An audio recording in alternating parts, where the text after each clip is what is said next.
বন্ধুরা, তোমরা সবাই কেমন আছো? আশা করি খুব ভালো আছো। দেখো, আমি বাজারে গেছিলাম, বাজার থেকে দেখো ঢেলা মাছ নিয়ে এসেছি। এ দেখো, মাছটার মধ্যে ডিমও হয়েছে।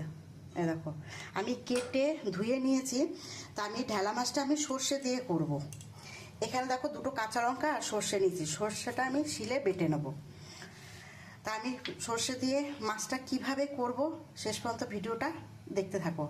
আমি প্রথমে নুন হলুদ দিয়ে আমি মেখে নেব মাছটা। আমি মাছটা নুন হলুদ দিয়ে খুব সুন্দর করে মেখে নিয়েছি। কড়াইয়ের মধ্যে আমি তেল দিয়েছি, তেলটা গরম হয়ে গেছে। এবার মাছটা আমি ভেজে নেব। আমার মাছগুলো ভাজা হয়ে গেছে, এবার আমি তুলে নেব। সর্ষেটা আমি বেটে নিয়েছি, এবার আমি তুলে নেব। আমি একটু সর্ষেটা ছেঁকে নেব। আমি ওই মাছ ভাজার তেলের মধ্যে আমি একটু কালো জিরে দিয়ে দেবো। আমি সর্ষেটা একটু ছেঁকে নিয়েছি, আমি এবার এটা দিয়ে দেবো। আমি এখানে হলুদ দিয়ে দেবো, এখানে আমি নুন দিয়ে দেবো, এখানে আমি একটু গুঁড়ো লঙ্কা দিয়ে দেবো, এখানে একটা কাঁচা লঙ্কা দিয়ে দেবো।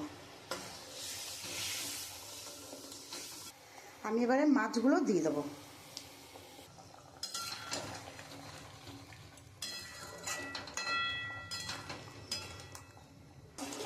আমার এটা হয়ে এসছে, এবার নামানোর আগে একটু ধনেপাতা দিয়ে দেবো। দেখো বন্ধুরা, কি সুন্দর তেল ছেড়ে দিয়েছে।